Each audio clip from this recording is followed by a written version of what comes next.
Насправді я дуже радий, що нас така велика кількість в залі, незважаючи на всі події і на ситуацію, яка розгортається сьогодні по всьому світу. З дотриманням всіх карантинних вимог ми проводимо сьогодні другу презентацію в книгарні «Є». Видавництво «Лабораторія» і книжка, на мій персональний погляд, не просто важлива, вона, не побоюсь цього слова, гіперважлива, тому що, не дивлячись на карколомну назву «Взаємодія з ворогом», вона насправді про ширший контекст, в принципі, співпраці.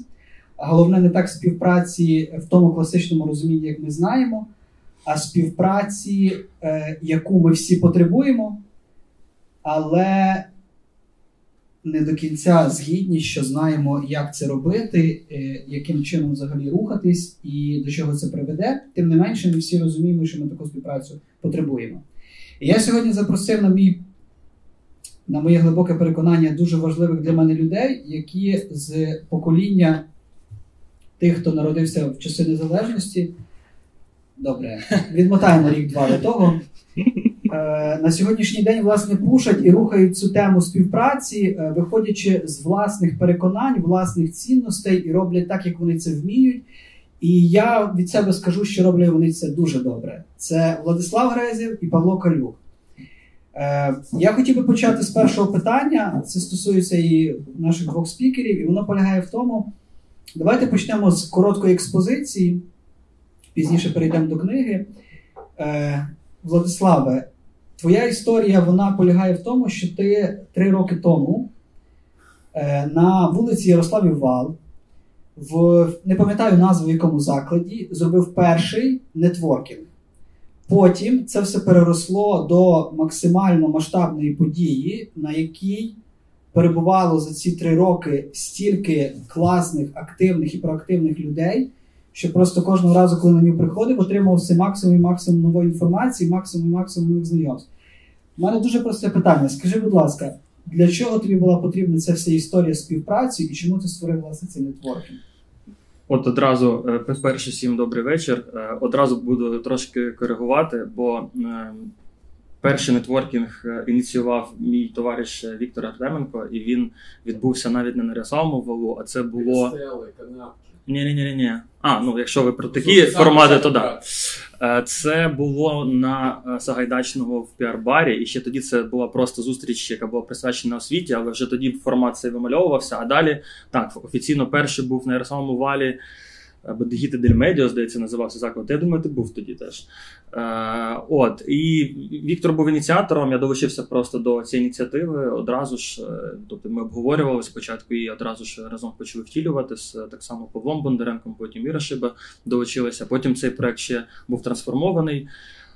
Ідея була проста, вона полягала в тому, щоб люди зі спільними поглядами, цінностями, прагненнями знаходили місце, де можна було би дізнаватися одне про одного, взаємодіяти, комунікувати, отримувати корисняки від цієї взаємодії, комунікації. І тоді був актуальний контекст того, що переважна більшість людей, які пішли після Революції Гідності в державний сектор працювати над реформами, багато хто вигорів, тому що очікування були одні, а насправді все сталося, як сталося. Багато ми там переживали різних зрад. І от щоб не опускати руки, можливо, в когось середовище було кращим, наприклад, там в команді Уляни Супрун, Міністерства охорони здоров'я, там або деінде ще, Прозоро і так далі. А в певних середовищах все ж таки оточення ще, можна сказати, мало такі старі погляди на те, як має рухатися держава і куди, і які способи досягнення там цілей мають бути. І люди просто перегорали і потребували зустрічі однодумців. От, власне, ці зустрічі однодумців і відбувалися на наших подіях. Ну, це дуже важливо, я скажу тобі. Я хотів би тут уточнення зробити, але повернемося до твого питання, твоєї історії пізніше. Тут скоріше питання, власне, до експозиції пана нашого Павла, якого я впевнений знають всі, і Павло знає всі. Принаймні, в мене таке інтуїтивне відчуття склалося, так як ми з Павлом знайомі ще з часів Майдану.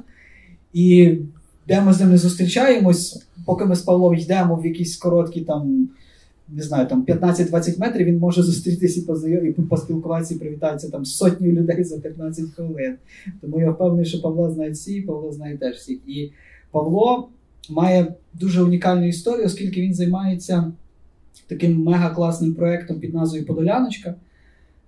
Ми всі любимо Поділ, ми всі від нього в захваті, і ми всі розуміємо, що він не є настільки досконалий, який би він міг би бути. Тим не менше, в нього є якась своя енергія, поза тим там є Києво-Могилянська академія, поза тим там є величний пам'ятник нашому Сковороді, і ми розуміємо, що це місце, де, власне, це ком'юніті повстає за рахунок того, що воно просто має в собі певну енергетику. І от мені цікава твоя історія, як ти прийшов до створення цієї історії з Подоляночкою, і взагалі, що закладалося первинно, коли ти входив в цю історію створення цієї спільноти? Всім привіт. Моя історія почалась 2009 року, це перший активізм. І я з 2009 року по 2014 пройшов шлях знизу до гори. Мені спочатку здавалося, що всі зміни лежать на горі. Там партії, плани і так далі, і так далі. І я наближався до різних таких політичних проєктів або справжніх партій і бачив, що там такі пустишки. І я так рухався на рівень нижче.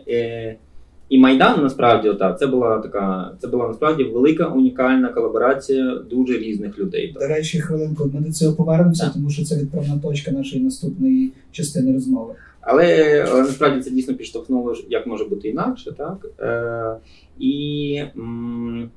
Я після Майдану, насправді, нормально заговорив англійською мовою, тому що багато людей до мене посилало там журналістів і так далі. Я був вимушений там навчитися, мені було дуже соромно, що я не подолав бар'єр мовний. І я вивчав досвіди повсякденності. Тобто ми дуже багато говоримо про якісь концепції, але як на щоденному рівні ми взаємодіємо. Це мене цікавило. Я коли почав говорити англійською мовою, приставати до різних людей там, в літаках, де я подорожував, як у вас на щоденному рівні ви взаємодієте, що стосується управління спільним. Так? І для мене таким великим інсайтом і шоком було, що у нас немає відповідника англійському слову neighborhood. Так? Тобто це щось, що поблизу, це те, що у нас, в принципі, наш спільний інтерес. У нас є адміністративний поділ, згори є район, так само Подільський район, це величезна махіна, 15 кілометрів, площу, навіть 25, йти зі Старого Подолу до кінця Виноградара 2 години. І я був, реально на Виноградарі був 5 разів в житті, наприклад. Так? А урбаністика, потім загалом була серія таких, теж після Майдану була відправна точка низових ініціатив, урбаністика якось розцвіла. Да? Чомусь до цього не було, хоча знання були, книги були, так? Але наша якась парадигма була трошки іншою. Так? Ми щось десь там були в цих великих політиках або взагалі про це не думали.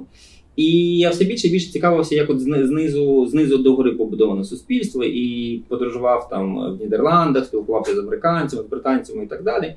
І більше читав там історичну літературу, того самого Грицака, наприклад, Несторівська група теж там тоді якраз працювала над своєю візією.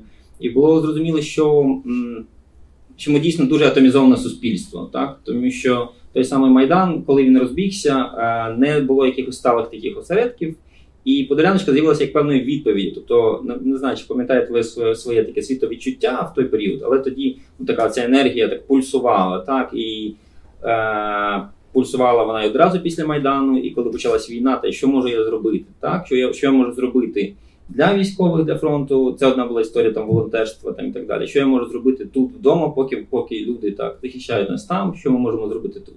І моєю метою було відновлення, так зшивання, скажімо, людей. Тому що теж питання, ось є Поділ, він такий класний, Могилянка, і Сковорода, і пам'ятник, і все, але люди не спілкувалися. Люди на щоденному рівні, я часто починаю якісь такі лекції, міні-дискусії, там, з питання, скільки ви знаєте своїх сусідів вживу, так? Зі скількома ви вітаєтесь, або скільки ви знаєте їх реально, зі скількома ви дружите. Так? Бо дуже часто історії люди кажуть, ми живемо 20 років в під'їзді, ми ні з ким не вітаємося. Або з нами не вітаються. Там, так? Я там вітаюся, а відповідь морди кирпичом. Да? І питання, чому такі люди? Так? І це вже там, наступний поінт.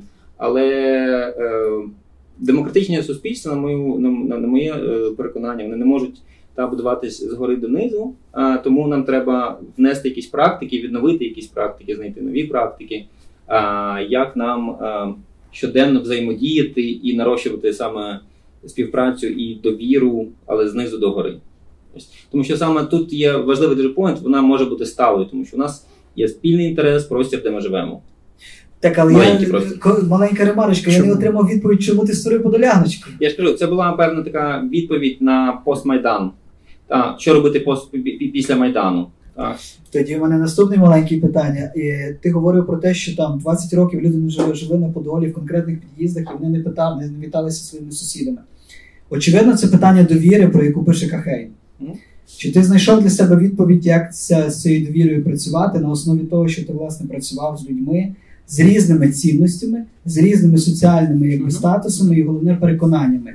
Твій особистий досвід з Подоляночки. Тому що Владова історія, вона зрозуміла, виходячи з того, що він сконцентрував і об'єднував людей зі спільними цінностями, а ти зайшов в реальне живе середовище, де не такі, як Павло Калюк, для якого важлива ця співпраця. І тут ти приходиш в це середовище, наступний момент, власне, створення вашого мегакласного скверу Самосад.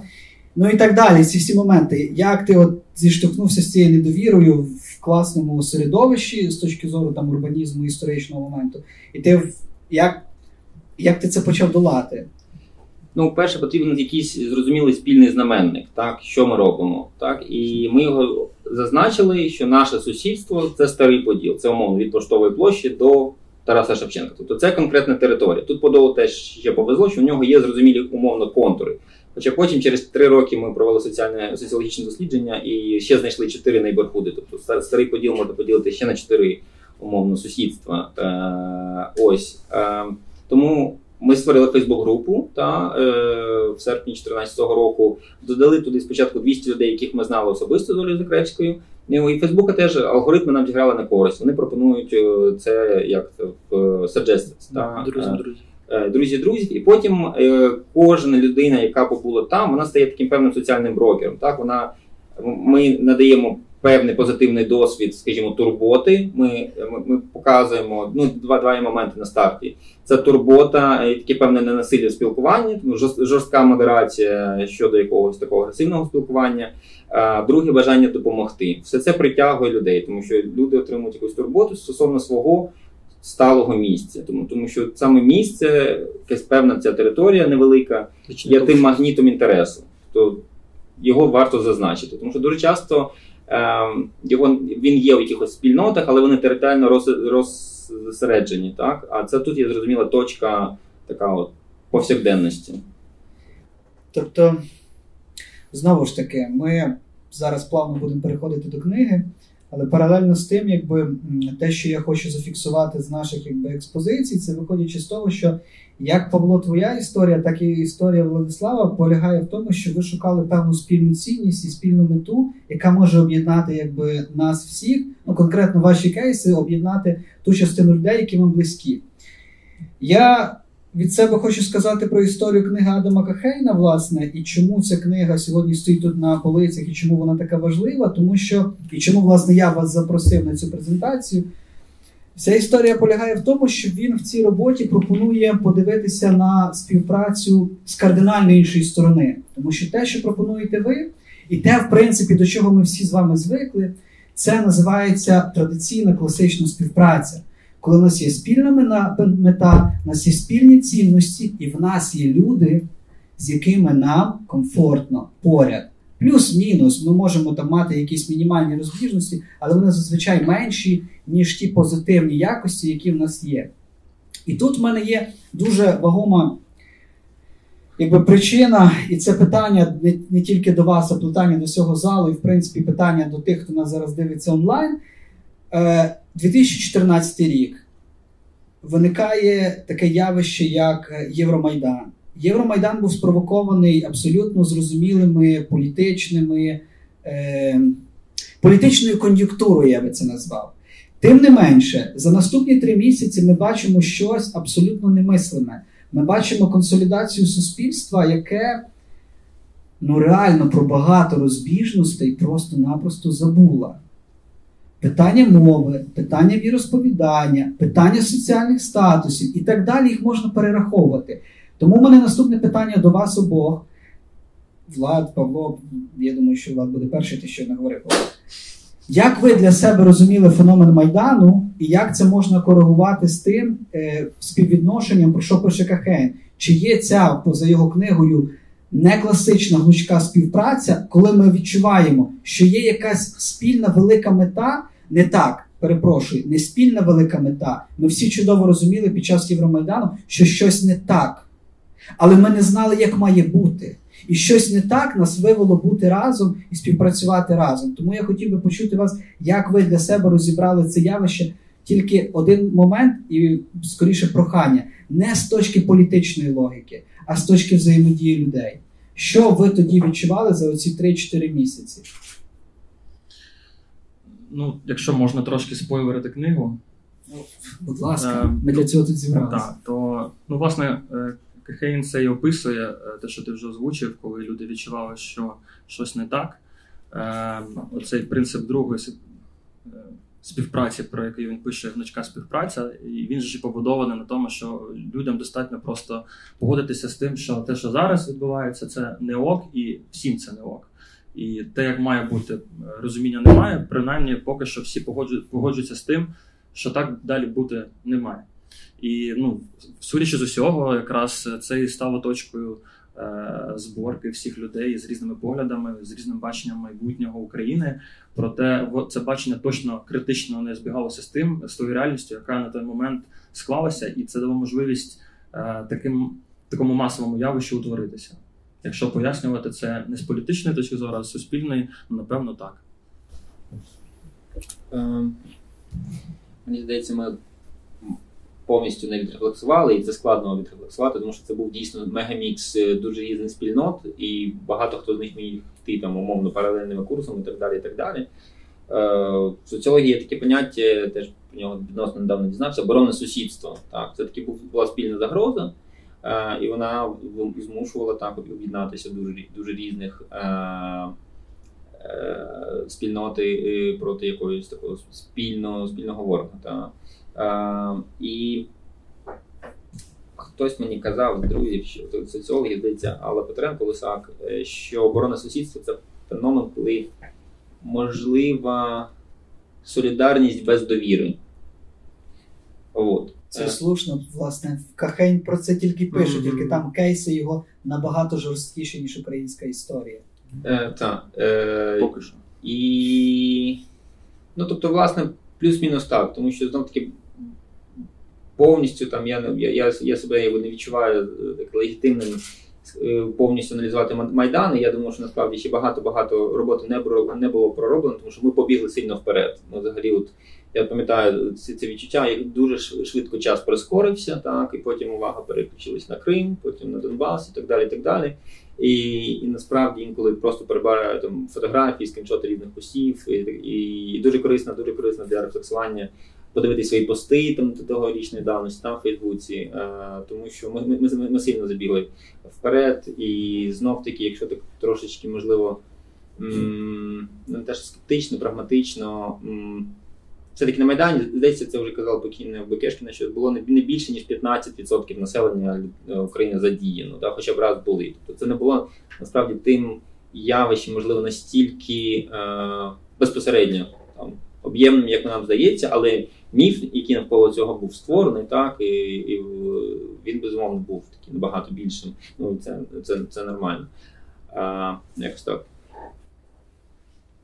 Ти так різко сказав про цей момент, про те, що ми забігли наперед, не відрефлексували. У мене зразу аналогія з тим, що якби нам наш непорядний сусід в цьому завадив, тому що я думаю, що на Майдані відбулася певна оця консолідація людей, які між собою не мали довіри до того, розуміючи цю загальну причину того, що те, що відбувається, немає порядку, але якась спільна цінність і мета в цьому є. Тому в мене, власне, питання наступне. І ще момент було підкреслено про те, що ми об'єдналися через те, що був зовнішня загроза. І тут питання, виходячи з того, що ми маємо сьогодні історію пройденого, там, ми можемо говорити сьогодні, вже пройшло 6 років. Сьогодні 2020 рік, сьогодні взагалі ситуація кардинально інша, ми живемо в час там глобального популізму. І питання взаємодії, вона не те, що якби є якоюсь там міфічною, вона є життєво необхідною. І виходячи з цієї книги, і виходячи з нашої реальності, ми маємо таку історію після наших останніх президентських виборів, там і парламентських, і в принципі, ми розуміємо, що Україна настільки якби різношорстна і наповнена настільки різними малими суб'єктами і інституційними гравцями, що питання оцієї співпраці, воно просто це єдине, що ми потребуємо. І тут питання, чи згідні ви з тим, що питання співпраці ширшого масштабу і питання якогось цивільного майдану не в загрозі, а в пропозиції є доцільним, є реальним і необхідним? Я ще трошечки повернусь назад і почну відповідати. От, власне, правильно Павло сказав про залученість до Майдану там частини суспільства, яка насправді там не перевищувала цієї там критичної точки в 15%. І тоді в такому контексті все ж таки справедливо буде сказати, що так чи інакше там зібралися люди, яких там хоча б приблизно вектор бачення майбутньої України збігався з тим, що це має бути проєвропейський рух, бо це, власне, була причина початку. Тому там якось класифікувати це суто на рівні того, що там не було такого спільного бачення. Ні, так, дійсно, в ширшому контексті, зокрема, усвідомлюючи тепер трошки краще цим же ж 15%, що контекст все ж таки набагато ширший і суспільство набагато більш диференційоване, типу, про що показують і вибори президентські і парламентські минулорічні, то ситуація набуває іншого масштабу і, відповідно, потребує інших підходів для того, щоб щось, кудись рухатися в якісь нові моделі співіснування цього суспільства, змін в країні, державі загалом. І я абсолютно переконаний, що це абсолютно точно має стосуватись усіх громадян, вірніше, принаймні більшості. Тобто, якщо лише 15% захочуть щось робити і почнуть тягнути цей віз, то дорога буде надскладною, повільною і, можливо, взагалі нікуди не приїде до кінцевої точки цей віз. Того активувати потрібно всіх, і для цього потрібен дійсно потрібна інклюзія цих людей, які принаймні там так само не погоджуються з тим, що ця реальність, яка зараз є, вона ок. Тобто, якщо в людей хоча б мінімально виникає відчуття того, що так, як є зараз, не має бути, то от хоча б на цьому принципі можна об'єднувати людей для гнучкої співпраці, навіть якщо вони, не знаю, там, голосують не так, як 15% прогресивних людей, що були на Майдані. І це це єдиний спосіб, в який можна, і знову ж таки, довіряючи Кіхейну, розрулювати проблеми без підходів з наполегливістю, з силою, і які часто потім провокують насилля. В нас вже це є. І не тільки я поговорю там про агресію Російської Федерації, є всередині країни серед дуже багатьох різних груп протистояння, конфлікти, насилля, класові, не тільки. І це максимально загрозова ситуація, яка насправді не змінюється вже там після революції. І динаміка була навпаки гірша. Там останні 2 роки трошечки спробами якимось знову ж таки небайдужих людей протидіяти подібним речам, можливо, трошечки змінилася в спадну динаміку. Я, може, якось буду сильно спрощувати.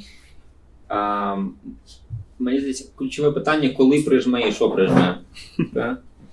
Тому що больовий поріг нашого суспільства, зокрема, внаслідок масового насилля 20-го сторіччя, він супер високий. Тому ми відчуваємо біль, коли вже повна дупа. Те саме тригер Майдану було, по суті, побиття, як воно подумано, дітей, підлітків, молодих людей. І якби цього не було, чи виходили б там люди так само за європейський вектор. Я не впевнений, моя особиста думка. Виклики один за одним є і в Україні, і глобальні, які будуть спонукати до моделей пошуку співпраці. Так? Є класний цей мімасик, якийсь там локальна якась історія, потім така хвиля цунамі ковід, і потім climate change. Так? Весь цей, скажімо, і популістичний тренд, і певна така, можливо, ентропія, пошук простих рішень, фейкова інформація, дезінформація. Все це розкладає, скажімо, поки що, мені здається, якісну таку повсякденну, можливо, освіту чи інструментарій. В якийсь момент ми будемо змушені співпрацювати. Питання, чи не буде занадто пізно, наприклад, щодо глобального потепління, так? Тобто, і питання, ну, якби, з однієї сторони на нас йдуть ці якісь глобальні проблеми, з іншої сторони, наскільки піднімається загальний рівень, чи він піднімається там освіченості, так, вміння дійсно співпрацювати, спілкуватися і так далі.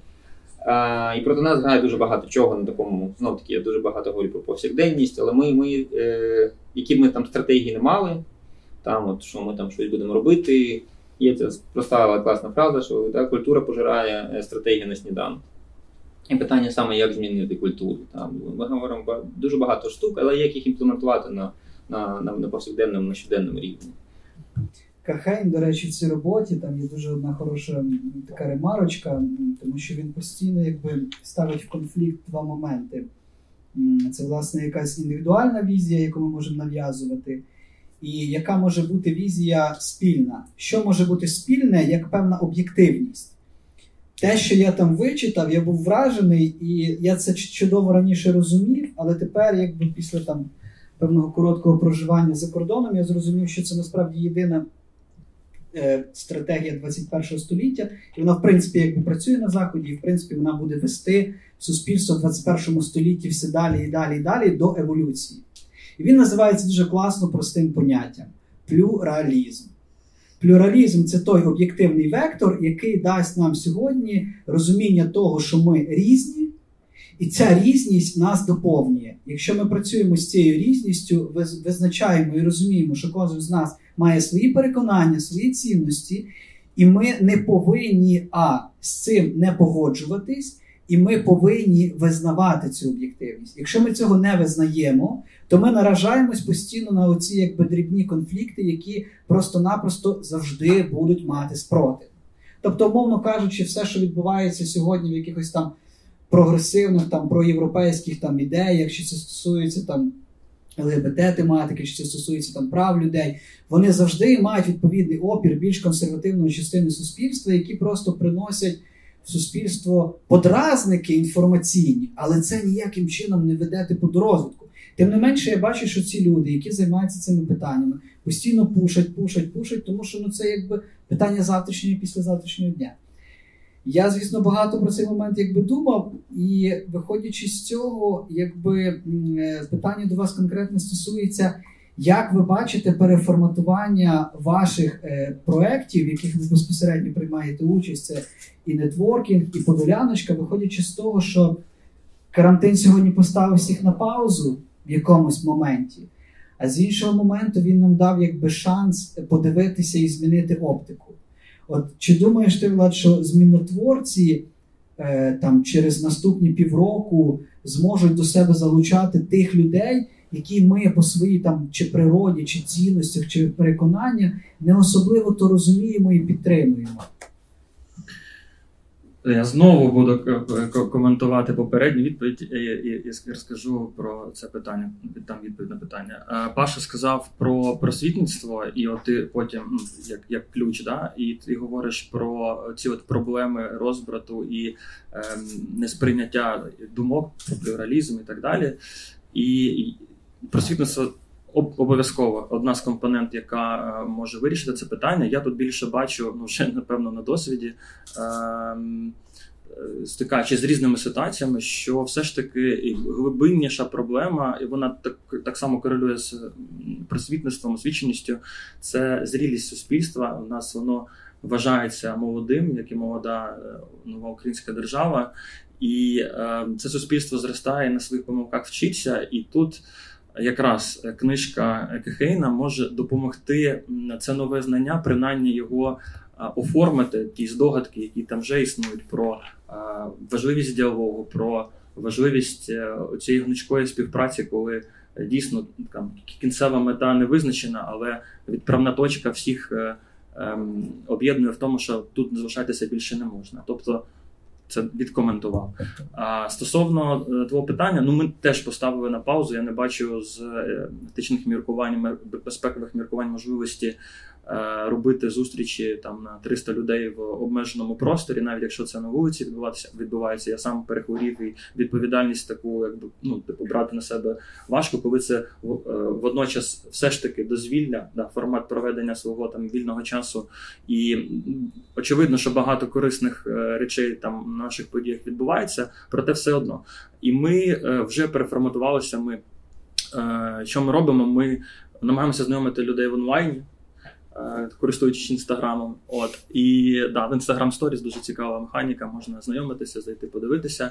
Друге, ми розповідаємо про подібні формати. Одного разу на суді, черговому суді по Сергію Стерненкові зібралось там, не знаю, 300 людей, а може і більше, і потім писали мені, що дуже схоже на нетворкінг, фактично те саме, тобто якийсь проміжок часу люди проводять разом, там, да, може там в масках з дистанцією, але спілкуються, обговорюють актуальне і так само вирішують якісь проблеми, синхронізуються, водночас виконуючи свій громадянський обов'язок, як вони його бачать і вважають його важливим. Якщо в цьому форматі це не дозвілля, да, якийсь обов'язок громадянський, який ми хочемо виконати в цьому плані, да, проявити свою позицію і чинити опір несправедливості, то в такому форматі ми вирішили далі комунікувати і розповідаємо про важливі акції, протести, мітинги, і люди збираються на них. Знову ж таки, закликаємо до всіх безпекових заходів щодо пандемії і спілкуються. Ти говориш про, чи я допускаю, що в майбутньому, коли ми зможемо проводити коли нарешті ми зможемо проводити події в офлайні, чи ми будемо інклюзивними до людей, які типу, суперечать нашим цінностям, мають інші погляди і так далі. Ось це насправді, повертаючись до книжки, це ключове питання, яке Хейн так і не розкрив, як на мене, в цій книжці. Тобто, де та межа? Ну, він гучно називає книжку «Взаємодія з ворогом», але насправді там ж йдеться і про опонентів, конкурентів, супротивників, людей, в кого інша візія, але так само і про ворогів. І от тут питання в тому, кого ми ідентифікуємо як ворогів. Тобто, чи це... спочатку треба відповісти на це питання. Чи це люди, які мають там іншу візію, інші цінності, чи це люди, які просто хочуть нас безпосередньо знищити, їм байдуже на нашу візію, цінності, на наші погляди щодо майбутнього. От якщо говорити про других, то, напевно, ця книжка не допоможе, в принципі, і з такими людьми шукати взаємодії, співпраці, напевно, немає змісту, в принципі. Це моя думка. Тут це не розкривається. І все, що не всі люди, які не входять в цю категорію, я думаю, що з такими людьми можна знаходити точки дотику, якщо вони так само погоджуються на тому, що той стан речей, який є зараз, він несприйнятний, і ці люди готові до чогось рухатися далі. І більше того, якраз знову ж таки, одна з умов, про яку говорить Хейн, це готовність цих людей до цього діалогу, до цього руху вперед разом. Це коли всі сторони усвідомлюють, що тільки разом, спільно рухаючись, можна чогось досягти. Хейн просто дає правила того, як це має відбуватись конструктивно, щоб це була співпраця ефективною. Якщо хтось в цьому процесі виступає деструктором і робить там вигляд, він теж це описує, як це потім відбувається і в традиційних моделях, це просто не дасть того результату. На жаль. І тому наша задача, в тому числі, цю книжку розповсюджити якомога ширше, щоб люди просто побачили, як це працює, вони точно відчують тисячі сценаріїв, які вони переживали, тут просто закріплені на більш теоретичному, методологічному рівні, зрозуміють, чому вони поводили себе в певних ситуаціях по одному, чому люди, з якими вони сварилися, зараз, наприклад, не спілкуються, поводили по-іншому, де відбулися ці проблемні історії. Я, наприклад, думаю, що я кілька примірників куплю і відправлю поштою людям, з якими я перестав спілкуватися, може це щось змінить. Прекрасна ініціатива, я думаю. У мене взагалі ідея, щоб цю книгу прочитала там 10 чи 15% населення країни, тому що вона настільки якби чітко... чого так мало одразу? Там треба більше. Окей, добре. Тому що ця книга на 2 вечори. На один, насправді на один, якщо захопитися. Якщо захопитися, тим...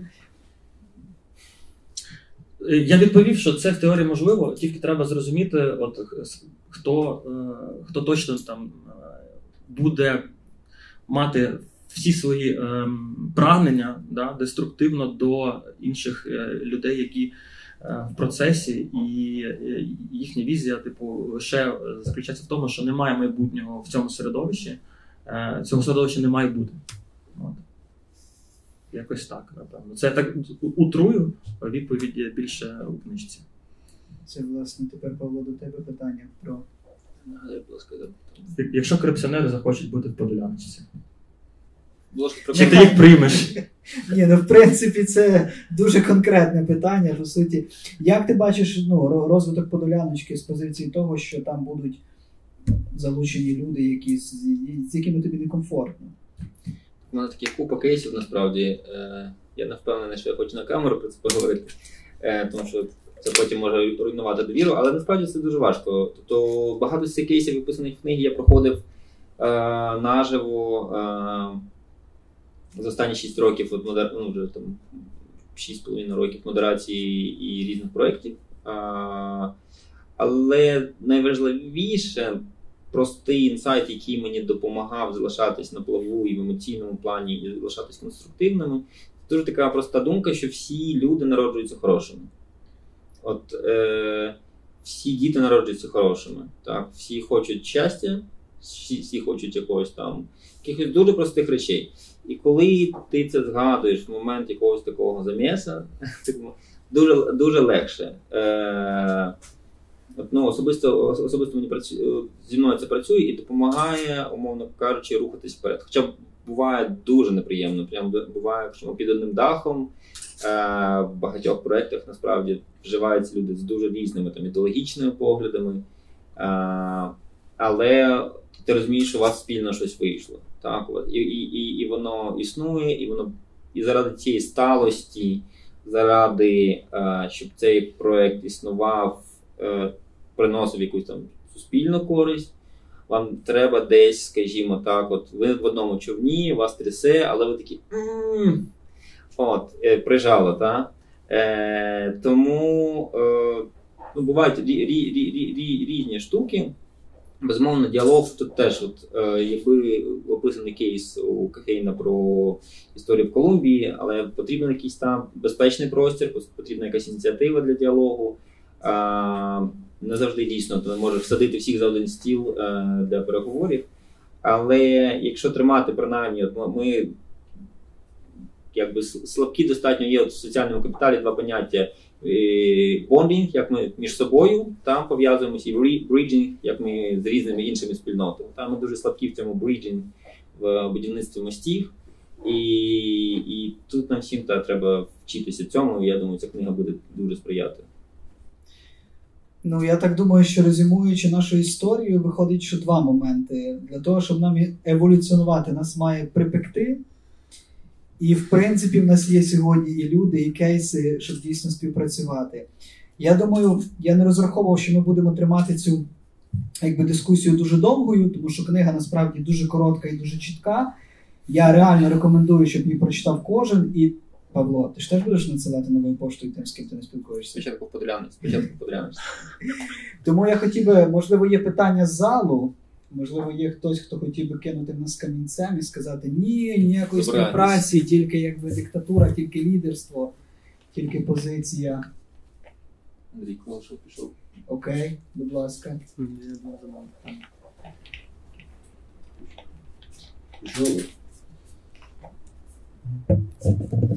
Меня зовут Вячеслав Богуславский.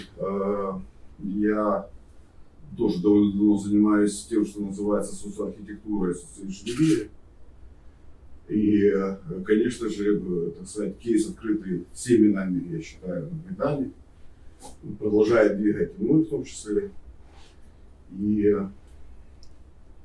то, что вы делаете, и то, что я сейчас услышал, меня очень радует. Вам огромная респектуха. Потому что подход, я не знаю, сознательный или бессознательный, но он рабочий. При этом я лично услышал несколько таких пустот, назовем это так, в этом процессе. Я не знаю, я же не читал книгу, возможно, нужно это сделать, или я это сделаю. Но есть еще то, что я называю, тормозной путь сознания. Мы находимся, мы как социум, и я думаю, что то, что я услышал, вы в том числе, продолжаем находиться в неком тормозном пути сознания, когда наше сознание, которое было до поставленных нами себе вопросов еще отвечает по тем алгоритмам, а все, что мы хотим, находится в других алгоритмах.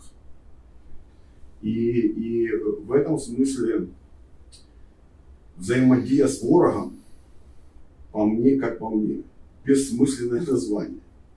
Потому что то, что вы сказали, каждый рождается добрым, не предполагает у вас врагов.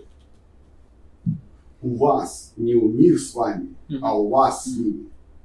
Понимаете? И вот эта позиция является, то есть тогда там нет врагов, и тогда с ними нет взаимодействия. Понимаете?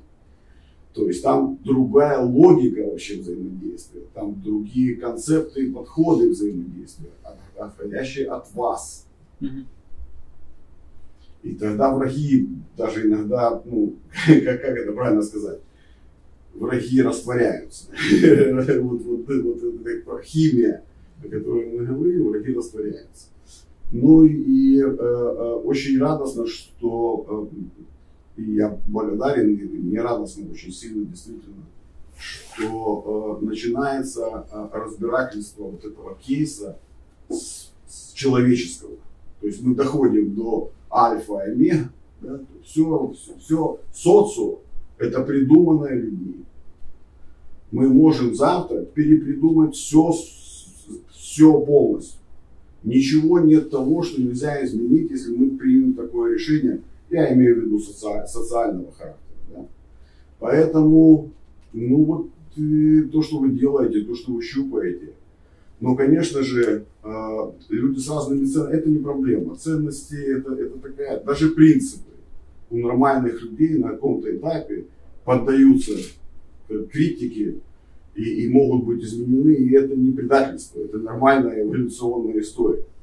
Вот. Но, учитывая, что все люди хотят хорошо, тот, кто предлагает им продукт хорошо, социальный, тот и будет этой точкой, так сказать, соединения тех людей, которые вне зависимости от их ценностного ряда, вне зависимости от их сегодняшних пониманий, будут туда двигаться. Это будут центростремительные такие штуки, которые между собой тоже каким-то образом будут взаимодействовать. Я вас реально благодарю, рад всему, что здесь происходит. Будь добры. Дякую. І тут дуже дякую за цінний коментар. Тут ще мій дорогий колега Олег, навіть не колега, а друг, насправді, я перепрошую. Дякую. Дякую за таку дискусію, дуже цікаву, дуже змістовну. Я на свій сором, на жаль, не читав цю книгу, але обов'язково почитаю. Це ще попереду. Хоча досить Колумбію непогано знаю достатньо, оскільки займаюся темою реінтеграції роками і сам зі Сходу України. І тому я це проходив в різних абсолютно. Але, знаєш, повертаючись до тих кейсів, про які ви розповідали, мені цікаво, як ви відповіли би на питання стосовно певного феномену тусовочності. І як вийти за рамки тусовки, створюючи подібні ініціативи. Бо тусовка може бути маленькою, може бути великою, але от як надати іншу якість, мені здається, що десь це має резонувати із тим, що є в книзі, з точки зору взаємодії, з тим, що по той бік від цього. Які у вас, можливо, були вже досвіди відповіді на це? Я думаю, що навіть і Подоляночку, і змінотворців теж можна назвати тусовочкою свого роду. І таких тусовочок там, в прогресивному суспільстві прошарку Києва, їх просто безліч. В якийсь момент вони більш об'єднані, щось є спільне, і вони спроможні діяти разом. Я таке спостерігав і, зокрема, брав в цьому участь. В якісь епізоди нашої історії розвитку навпаки атомізовані максимально, як я зараз відчуваю, прям супер максимально атомізовані всі.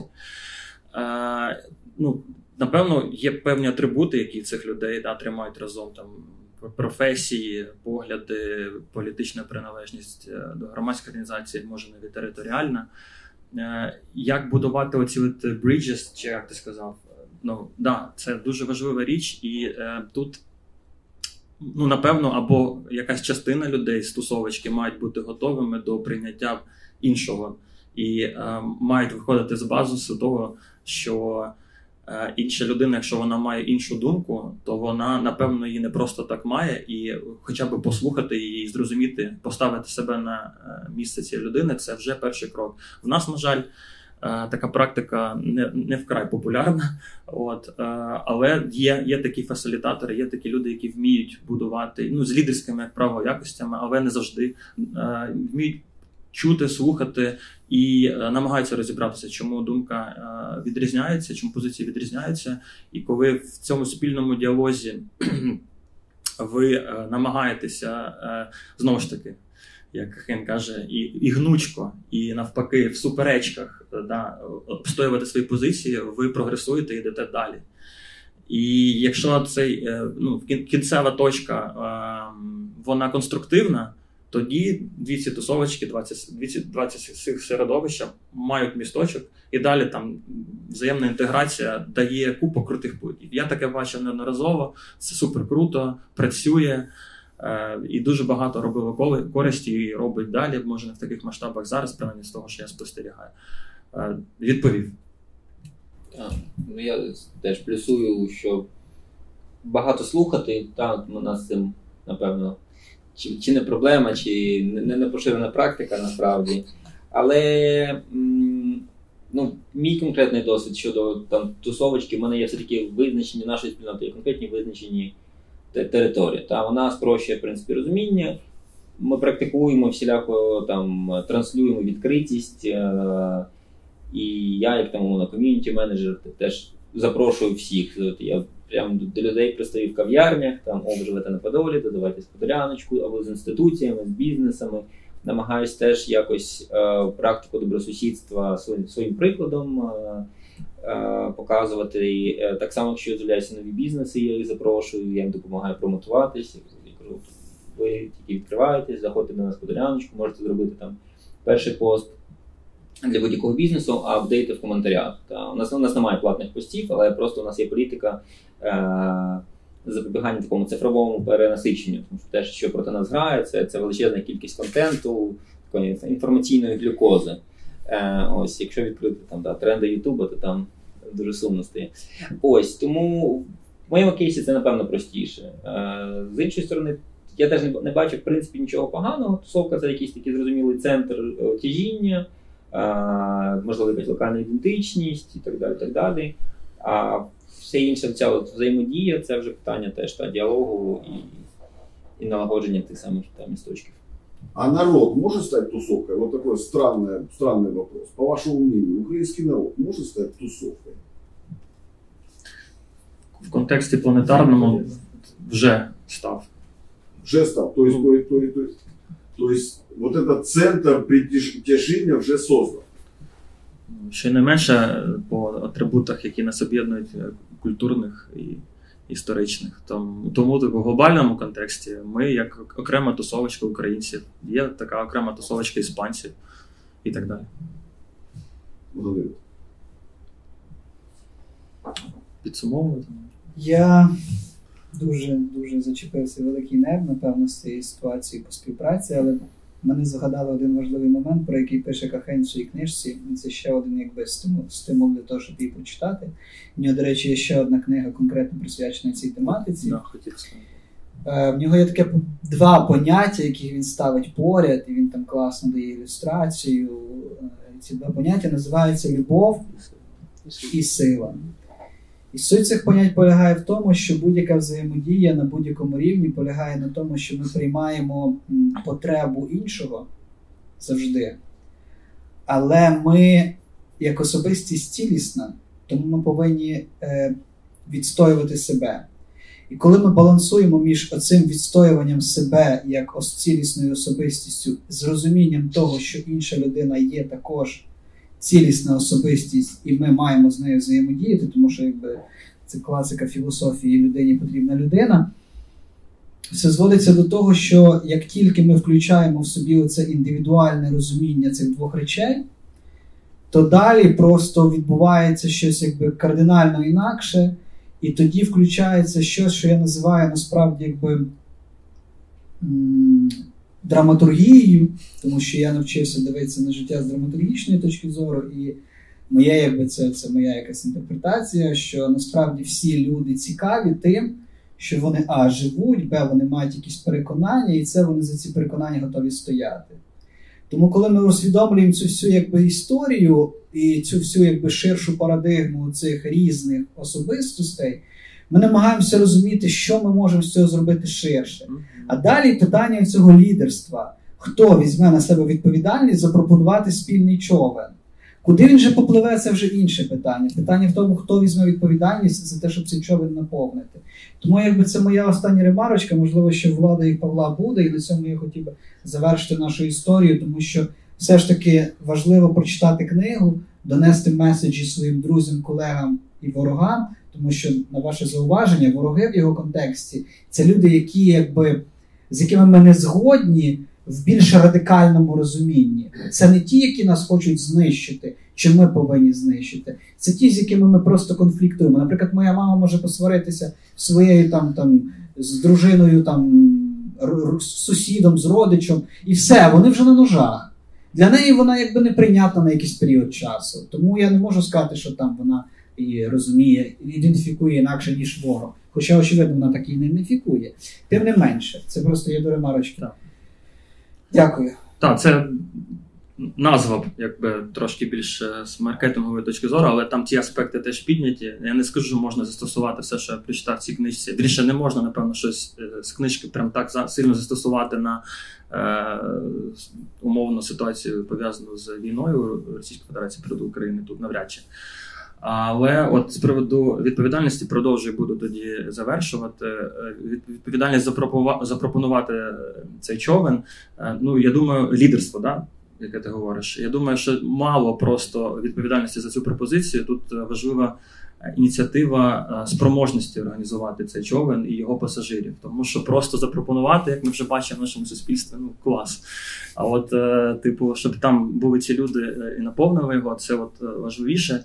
І абсолютно збігаються думки і на фінал, які б можна було озвучити з твоїми, стосовно того, що людині потрібна людина, і так чи інакше ми всі, як суспільство, живий організм, водночас його різні частини, і про це там є в Кахейна, і як одне ціле, і ми всі несемо цінність як людський капітал, як інтелектуальний капітал, і якщо підходити до розвитку суспільства і країни раціонально, то потрібно використовувати максимальний потенціал всього, що ми маємо для того, щоб рухатися вперед до прогресу. І всі ці люди, які мають різні погляди, думки, ставлення, візію і так далі, вони всі є елементами цінності, яку варто трансформувати в раціональне прагнення до цих змін. Саме для цього потрібно говорити одне з одним, ділитися досвідом, чути одне одного, розуміти досвід одне одного, розбиратися в думках одне одного.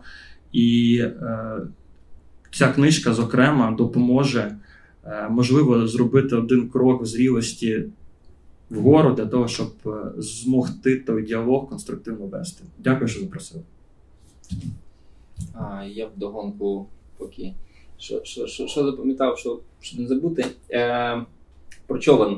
Ти кажеш, цей човен, хтось щось пропонує, і в нас в дискусії до сих пір сильно панує геройський епос. Є хтось, вона щось роблять, і всі туди.